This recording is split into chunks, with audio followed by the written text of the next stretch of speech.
Meadow Bridge has always been driven on how well the school performs in sports and academics. And if you take that away, really, I mean, what's the town got? Going to trail, all the way to trail, probably wouldn't be playing sports. Why don't they build a school over here?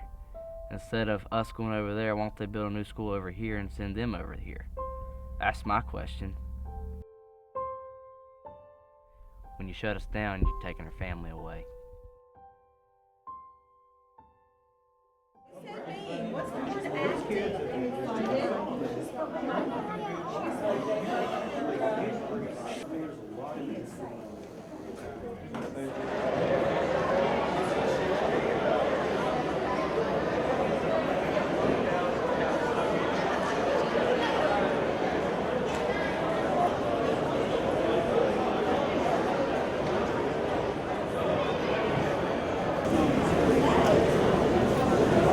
Good evening, everyone, and welcome to Meadow Bridge High School. My name is Ed McCall, and I've been asked to serve as the moderator tonight.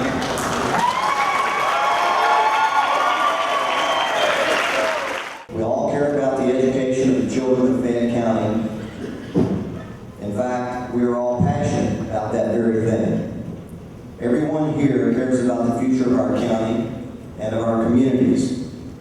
With that being said, let me ask everyone here to keep those passions in check and keep the proceedings tonight both civil and polite. In the end, even if we agree to disagree, let us remain courteous to one and all. At this time, I'd like to introduce the Superintendent of Schools of Fayette County, Dr. Serena Starcher, and invite her to come to the table. They call us like one Fayette County, like we're one county, but really we're not. Like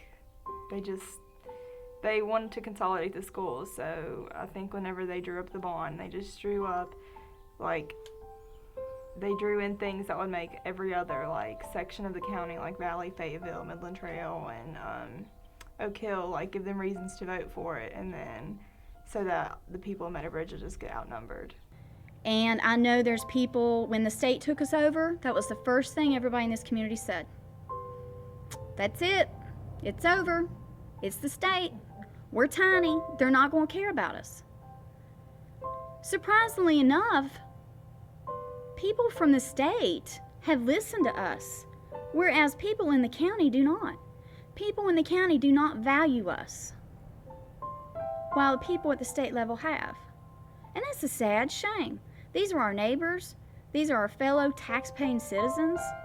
These are people that we see at ball games or in community events that we should be working together with. And instead, they would rather brush us under the rug so that their lives can be better. Support from our community. Clearly, you see support from the amount of people who attended here. Small community to me equals a large amount of support. Support for your sports, academic events, clubs, other community groups, and sometimes even churches. If you consolidate Meadow Bridge, community support would decrease tremendously because of how far the distance is to go to the other school. If you think about it, the distance to another school, it's not close. They try to make it sound a lot closer, but on the roads around here, there's no easy way to get anywhere in county. And they talk about there's so much time you can be on a bus, and then you have to switch from buses just to get to another school because of how long it is to get to another school. It is a great school. I don't think they give us enough credit. But there's that old saying, you know, you don't know till you're in our shoes. I mean, if it wasn't for the Patriots, like his mom and Miss Arrett and Coach McCall, and their determination, and this school would have been shut down a long time ago. And I think that is an example for the young kids and kids in high school. Is just shows us how hard work pays off and how much further you can project yourself. And that's really like a life lesson right there in itself. We're not against helping Collins Middle, Mount Hope Elementary, Fayetteville Elementary, and other critical needs areas in the county. We just just don't think our kids should be punished for helping. Thank you.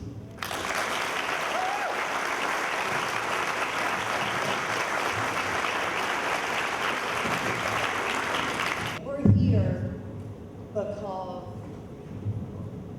we're fighting for our kids, we're fighting for our community, and we're fighting for what we believe is right for us. Now, I came here tonight, and honestly, you tell me how this bond is going to benefit us. And I keep hearing better education, better education. Well, I don't agree with that either. I mean, we have graduated doctors, lawyers. I have a 3.9 GPA from college myself. Specifically, what classes will I be able to take at Trail that I can't take here? Well, I can't answer that specifically tonight. We just met as a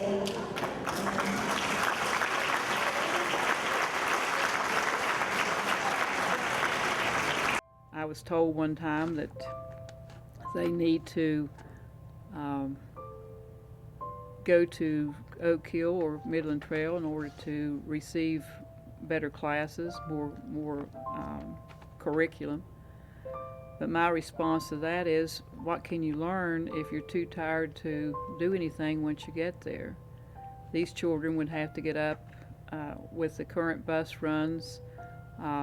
They would have to leave home by 5:30 in the morning. I think the history of the school and of its alumni proves that it's a place where you can get anywhere from Meadow Bridge, and you're not overcoming. You leave here armed with what it takes to be successful, and you get that at Meadow Bridge High School, whether it be confidence or the experience of hands-on being a leader and doing things because it is a small school.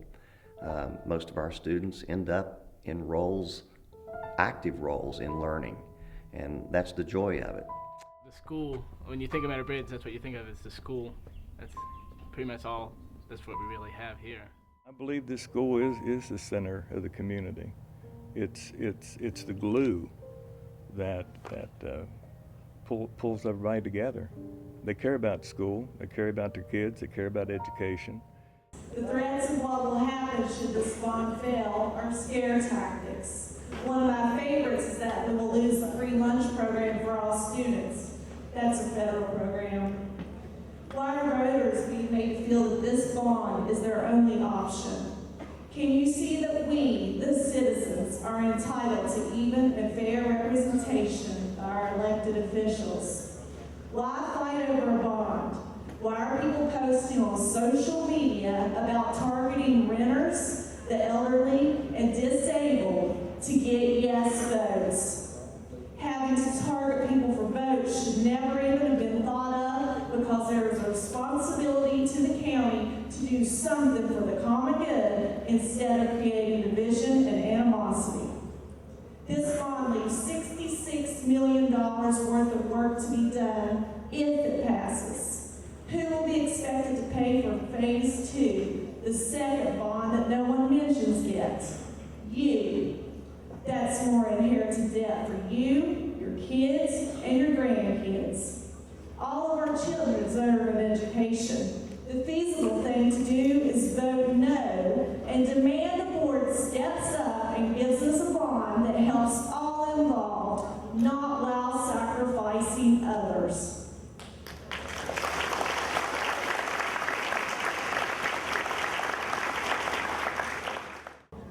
This county has the power to present us with a better bond.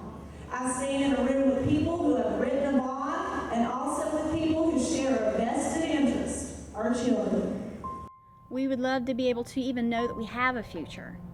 I graduated in 1991, and for my entire existence as a student here, it was held over our heads that we would be consolidated. And we've always had this feeling and this attitude like we don't matter, we're small, we just need to give up, face the fact, and just grow up.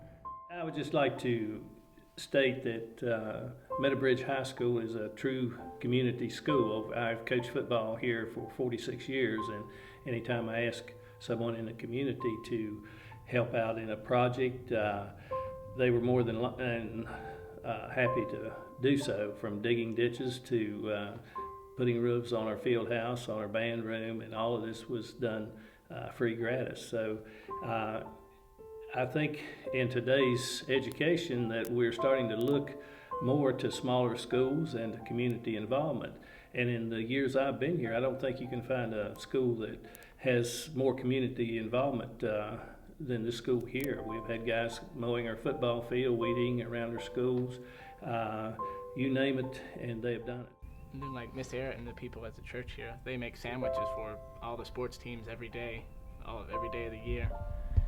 And that says a lot, because they care about every one of us trying to get us fed before practices. There's a great deal of respect for the people who make our sandwiches. The coaches always tell us, they always make sure we know that it's who we're getting our sandwiches from, who we're getting all this extra stuff from. Every time you want to do a project or do something, there are people that step up and volunteer to help you get it done. In the school, out of the school. And the sad part for me was that there was no leadership in this county that realized that, and fails to realize to this point, that the energy and the passion and the caring that exists in this community and in this school has never been nurtured in the past 10 or 15 years. It has been discouraged, and in fact, a great deal of effort seems to be put into extinguishing that passion and that purpose and that caring. I mean, all three of us play and we participate in sports and stuff, and going to trail every day, an hour away, it'd be really hard to do stuff like that and come home and have homework and the bus ride over. I mean, it'd be really hard on kids, especially younger ones. When I come to school every day, I don't think of just being at school. Like, that's where friends are, and you're going to make more friends wherever you go, but it's just going to be different. Like, you're not going to be part of your community. You're just going to be where everybody else is. You're not going to have, like, your own name. You know everybody here, and they're always coming out to support you. And you might even know who they are, but they know who you are. So I ask you to think of the young people in Meadow Bridge when you go to vote, and I stand solid to ask you to please vote no. Thank you very much.